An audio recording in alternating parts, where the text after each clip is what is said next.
Hey guys, today we're going to be talking about my future interests inside of technologies for 2022. Now, before we go ahead and start that, let's just go over what I wanted to do in the year of 2021. So, first of all, I really wanted to get into REST APIs. The main reason was because I wanted to make some mobile apps, but I wanted to write my backend in languages that I'm familiar with already. So, Python or C Sharp. So for that, I had to learn REST APIs, and I did end up learning it with Python. Now, as I was talking earlier about um, mobile development, I had two main options, right? Because I wanted to use some cross-platform technologies. So I had either Flutter or React. Now, originally my plan was to use React, but it's just such a weird system for me personally because I don't know that much of JavaScript. So I ended up just learning Flutter. Now, in case if you do not know this, I do a lot of competitive programming, and at first I was using Python. Now, the thing with Python is that it's really slow, and it's really slow when compared to languages like C++, which are almost 100 times faster. So I decided to learn C++, and it's arguably one of my favorite languages out there, even though many people do hate it, but it's still pretty great. Now, for game development, so I've always wanted to develop some games, because you know how programming is really it's well known for making video games and software. And also my friends always ask me, hey Yassa, can you make a video game? Can you not? It's sort of embarrassing for me to say no. So in case if you haven't seen my channel, I sort of made a bunch of gaming videos that sort of went viral. And yeah, I learned how to make 2D games. I probably won't learn 3D games. I don't like game development too much. But yeah, I use Go and Java, and I liked it. Now, for web frameworks, so before I was just using server-side rendered HTML files and CSS, so primarily with like Flask or Go. Now, the main issue with this is that it's not, high quality when compared to a web framework that has stuff like security and many things just included out of the box. So I learned C Sharp, and no, I knew C Sharp. So I used C Sharp and a web framework called Blazor, which uses WebAssembly to compile to the web. And that's how I sort of learned my very first web framework. I hope to sort of learn later on Angular or maybe even React. I do know some Angular, and I'm probably just going to go on with that. And despite what people say about Angular, I really like it so far. I also decided to go ahead and learn Go. And the main reason why I learned Go was because I wanted to get closer and closer to lower level languages, but I didn't want to directly learn C++ because the gap between Python and C++ is huge. So to break the ice, I learned Go, and then I went into, some Java and C Sharp. I did know some beforehand, but didn't care too much. And then, I was able to learn C++ really easily. Now, after this, I really wanted to learn to use MongoDB, and I did eventually learn some MongoDB, but it's arguably one of the worst ways to build a database.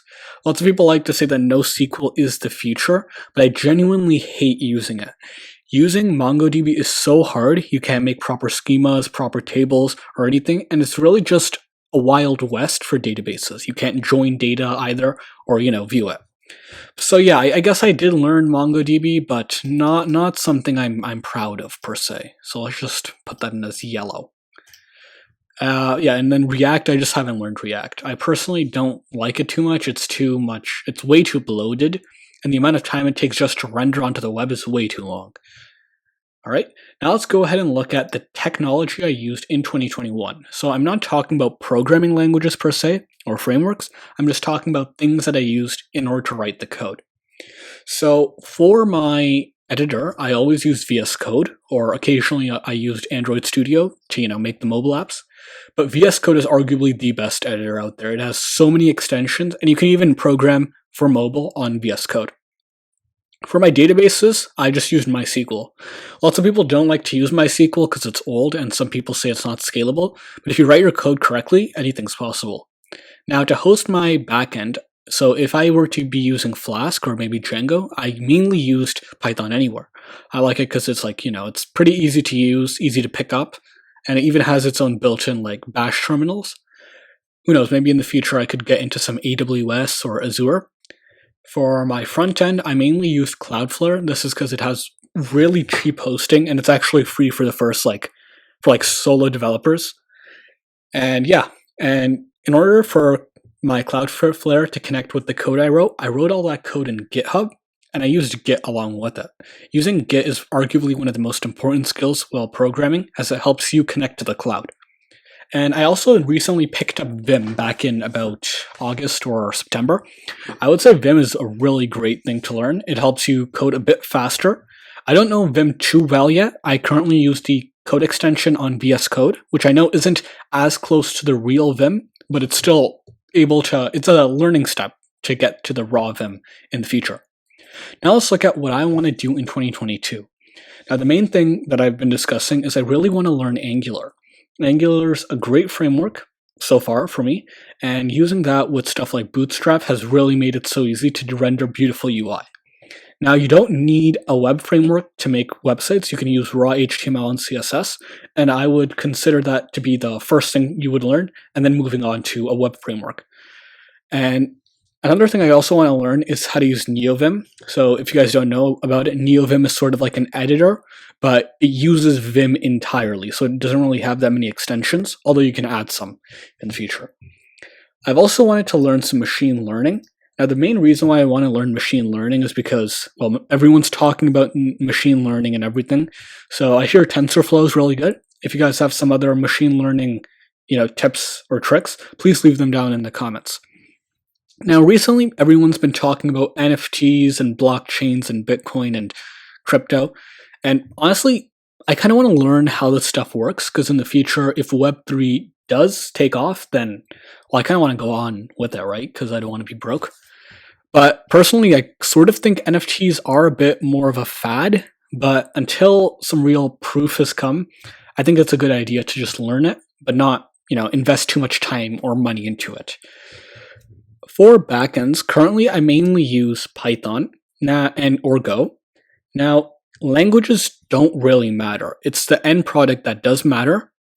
Okay, but contradicting everything I just said, I really want to learn Asp.Net, and the main reason is because of how easy it is to scale and add newer components to it. Or another option that I want to open up is to use Node.js. Now, Node.js is probably the holy grail for REST APIs. They help with server loading. It also works server loading. It has like concurrency, I believe, and it's really efficient according to the documentation and the statistics. Another thing I also want to learn to do is to make CI pipelines. Currently, the pipelines that I use are the ones that Cloudflare provides. I currently have never made my own CI pipeline per se. I currently just use automated tests like on my own computer, but not on GitHub, like using GitHub Actions. So these are the type of things that I want to learn for 2022. Put down in the comments below what you guys want to learn for 2022. Thank you guys for watching. Have a nice day.